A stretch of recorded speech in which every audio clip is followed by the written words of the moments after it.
आज हम पढ़ेंगे कक्षा 9 संस्कृत शैमुषी का प्रथमः पाठः भारती वसंत गीतिः। इस गीत को वसंत ऋतु के दौरान लिखा गया है। इसके कवि हैं पंडित जानकी वल्लभ शास्त्री। तो क्या है ना, उनके गीतों का एक संग्रह है, उसका नाम है काकली। तो उस बुक से जो है इस गीत को लिया गया है। वो हिंदी के कवि हैं, लेकिन ज़्यादातर उनकी रचनाएं संस्कृत में लिखी गई हैं। अयं पाठः आधुनिक संस्कृत कवे पंडित जानकी वल्लभ शास्त्रिणः काकली इति गीत संग्रहात् संकलितो अस्ति। अयं यह पाठः है, पाठ आधुनिक संस्कृत कवि का बने हैं कवि पंडित जानकी वल्लभ शास्त्रिणः, ये उनका नाम है। शास्त्रिणः का अर्थ होता है शास्त्री की। काकली ये उनके बुक का नाम है। काकली इति गीत संग्रहात्, काकली नामक गीत संग्रह से, संग्रहात से पता लग रहा है कि अपादान कारक का शब्द है, जिसका कि चिन्ह होता है से अलग होने के अर्थ में। अर्थात काकली नामक गीत संग्रह से संकलितो अस्ति, संकलितः प्लस अस्ति, संकलित किया गया है। संकलित का अर्थ होता है संग्रह करना, यानी कि एक जगह इकट्ठा करना। तो काकली नामक जो गीत संग्रह बुक है ना, उससे जो है इस कविता को लिया गया है। पर करते हैं सौंदर्यम अवलोक्य एवं, पर करते हैं प्रकृति की सौंदर्यम सुंदरता अवलोक्य देखकर एवं ही, प्रकृति की सुंदरता को देखकर ही। सरस्वत्याः वीणायाः मधुर झंकृतयः, सरस्वत्याः माँ सरस्वती की, वीणायाः वीणा की, माँ सरस्वती की वीणा की, मधुर झंकृतयः मधुर झंकार, ये जो है ना बहुवचन में है।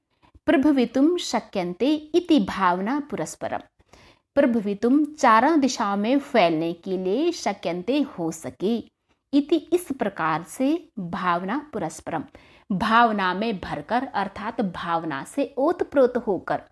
कवि ने प्रकृते ही सौंदर्यम वर्णयन, प्रकृति की सुंदरता का वर्णन करते हुए, सरस्वती माँ सरस्वती को वीणा वादनाय, वीणा बजाने के लिए, यहाँ पर आय लगा है, इसका अर्थ होता है ना, ये संप्रदान कारक का शब्द है। संप्रार्थयते, सामूहिक रूप से प्रार्थना की है। अर्थात प्रकृति की सुंदरता को देखकर ही माँ सरस्वती की वीणा की मधुर झंकार चारों दिशाओं में फैल सके, इस भावना में भरकर, इस भावना से ओतप्रोत होकर कवि पंडित जानकी वल्लभ शास्त्री ने प्रकृति की सुंदरता का वर्णन करते हुए माँ सरस्वती को वीणा बजाने के लिए सामूहिक रूप से प्रार्थना की है। एक बार आप फिर से इसका अर्थ देखिए। यह पाठ आधुनिक संस्कृत कवि पंडित जानकी वल्लभ शास्त्री की काकली नामक गीत संग्रह से संकलित किया गया है। प्रकृति की सुंदरता को देखकर ही माँ सरस्वती की वीणा की मधुर झंकार चारों दिशाओं में फैल सके, इस भावना से ओतप्रोत होकर कवि ने प्रकृति की सुंदरता का वर्णन करते हुए माँ सरस्वती को वीणा बजाने के लिए सामूहिक रूप से प्रार्थना की है।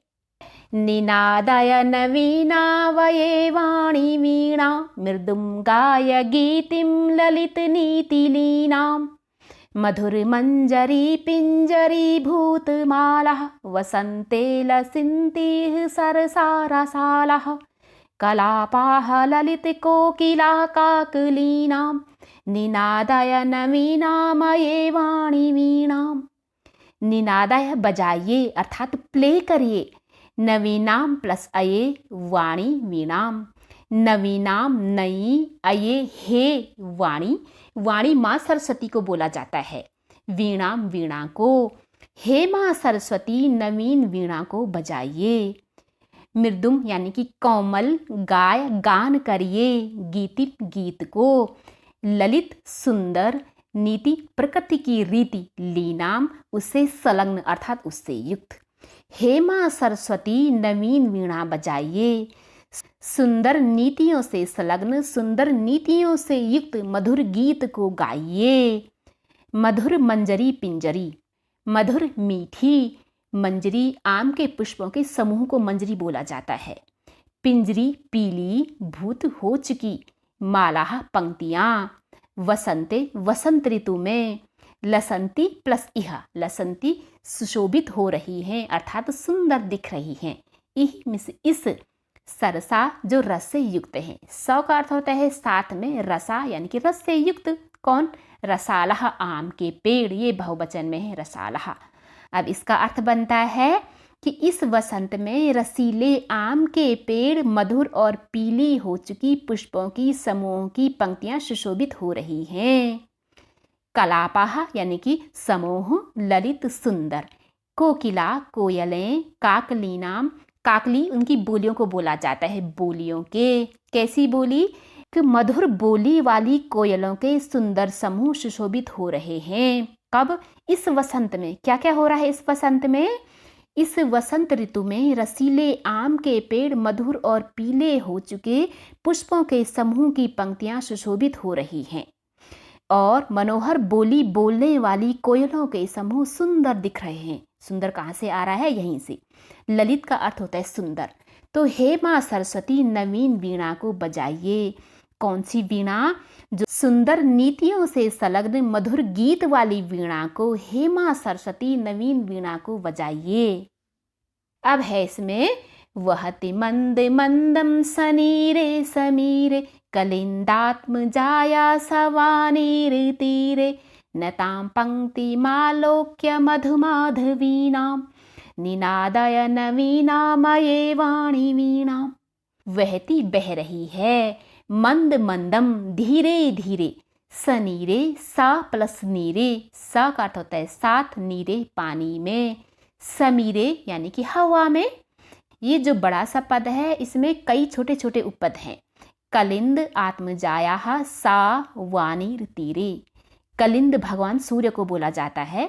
आत्मजाया का अर्थ होता है पुत्री के, अर्थात भगवान सूर्य की पुत्री के। भगवान सूर्य के दो बेटे हैं। कौन कौन से? यमराज और शनि, और एक बेटी है यमी यानी कि यमुना नदी। यमुना नदी के, सा का अर्थ होता है साथ, वानीर मीन्स बेंत, जिसे हम बांस भी बोलते हैं, तीरे यानी कि तट में। तो अब इसका अर्थ बनेगा कि यमुना नदी के तट में। कैसी यमुना नदी? जो कि बेंत की लताओं से युक्त है, अर्थात बेंत की लता से युक्त यमुना नदी के तट पर, अर्थात बेंत की लताओं से युक्त यमुना नदी के तट पर जल की बूंदों से परिपूर्ण ठंडी ठंडी हवा धीरे धीरे बह रही है।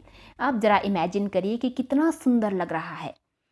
नताम झुकी हुई, पंक्तिम प्लस आलोक्य, पंक्ति यानी कि कतारें, आलोक्य देख करके, झुकी हुई कतारों को देख करके, मधमाधवी नाम, मधु यानी कि मधुर, माधवी नाम मालती लताओं की, झुकी हुई मधुर मालती की लताओं को देख करके हे माँ सरस्वती, नवीन वीणा को बजाइए। एक बार फिर से देखिए कि बेंत की लताओं से युक्त यमुना नदी के तट पर जल की बूंदों से परिपूर्ण ठंडी ठंडी हवा धीरे धीरे बह रही है। हे माँ सरस्वती, झुकी हुई मीठी और मधुर मालती की लताओं की पंक्तियों को देख करके नवीन वीणा को बजाइए। अब है इसमें तीसरा श्लोक। ललित पल्लवे पाद पे पुष्प पुंजे मलय मारुतो चुंबिते मंजु कुंजे स्वनंतीम तंतिम पृच्छ मलिना मलिनाम निनादय नवीनामये वाणी वीणाम। ललित मिस सुंदर, पल्लवे कोमल पत्तों वाले, पाद पे वृक्षों पर, पुष्प पुंजे पुष्प फूल, पुंजे समूहों पर, मलय यानी कि चंदन, ये मलय पर्वत के लिए भी बोला जाता है। मारुतः, यहाँ पर ध्यान से देखिए, मलय मारुत उचुंबिते, मारुत यानी कि हवा, उचुंबिते स्पर्श किए हुए। मंजु कुंजे, मंजु प्लस कुंजे, मंजु बोला जाता है लताओं को, कुंजे यानी कि समूहों पर, लताओं के समूहों पर। यहाँ पर ध्यान से देखिए, यहाँ पर है स्वनंतीम तंतिम प्लस पृच्छ, स्वनंतीम गुनगुनाते हुए। यहाँ पर स्वनंतीम जो ना है ना, एक्चुअली इसको माँ पढ़ते हैं स्वनंतीम। यहाँ पर तंतिम यानी कि पंक्तियों, पृच्छ देख करके, मलिनाम प्लस अलीनाम, मलिनाम यानी कि मैले, कौन मैले यानी कि काले, अलीनाम भौरे, काले भौरे, काले भौरों के गुनगुनाते पंक्तियों को देखकर। अब इसका अर्थ बनता है कि सुंदर कोमल पत्तों वाले वृक्षों पर, हालांकि पादपे का अर्थ होता है वृक्ष पर, ये एक के लिए है, लेकिन हम इसका ना बहुवचन में यूज करेंगे। सुंदर कोमल पत्तों वाले वृक्षों पर, पुष्पों के समूहों पर, चंदन वृक्ष की सुगंधित वायु से स्पर्श किए हुए सुंदर लताओं के समूहों पर, क्या है वहां पर, गुनगुनाते हुए काले भौरों के समूहों को देख करके हे मां सरस्वती नवीन वीणा बजाइए। एक बार आप फिर से देखिए, सुंदर कोमल पत्तों वाले वृक्षों पर, पुष्पों के समूहों पर, चंदन वृक्ष की सुगंधित वायु से स्पर्श किए हुए सुंदर लताओं के समूहों पर, गुनगुनाते हुए काले भौरों की पंक्तियों को देख करके हे मां सरस्वती नवीन वीणा को बजाइए। अब है लतानां नितान्तं सुमं शान्तिशीलं चलेदुच्छलेत् कान्तिसलिलं सलीलं तवाकर्ण्य वीणां दीनां नदीनां निनादय नवीनामये वाणी वीणाम। लतानाम लताओं के, नितांतम एकदम से, सुमम यानी कि सुमन पुष्प, शांतिशीलम शांत पड़े हुए। यहाँ पर ध्यान से देखिए, यहाँ पर है ना चलेदु उच्छलेत, चलेदु उच्छलेत का बना है चलेत प्लस उच्छलेत, कांत ये है, सलिलम ये सलिलम। तो इसका अर्थ बनता है चलेत यानी कि हिल पड़े, उच्छलेत उछल पड़े, कांत स्वच्छ यानी कि पवित्र, सलिलम ये पानी को बोला जाता है। सलीलम सा प्लस लीलम, लीला यानी कि क्रीड़ा, खेल करता हुआ। तव प्लस आकाण्या, तव तुम्हारी, आकाण्या सुन करके, ये कण्य से बना है, कन्या यानी कि कान है ना, कान से। वीणाम अदीनाम, वीणा को, अदीनाम जो दीन नहीं है, दीन का अर्थ होता है गरीब, यानी कि जो गरीब नहीं है। कैसी, ओजस्वी यानी कि तेज से परिपूर्ण, तेज से परिपूर्ण वीणा को, नदीनाम नदियों के, निनादय नवीनाम, खैर ये तो आगे वाली है।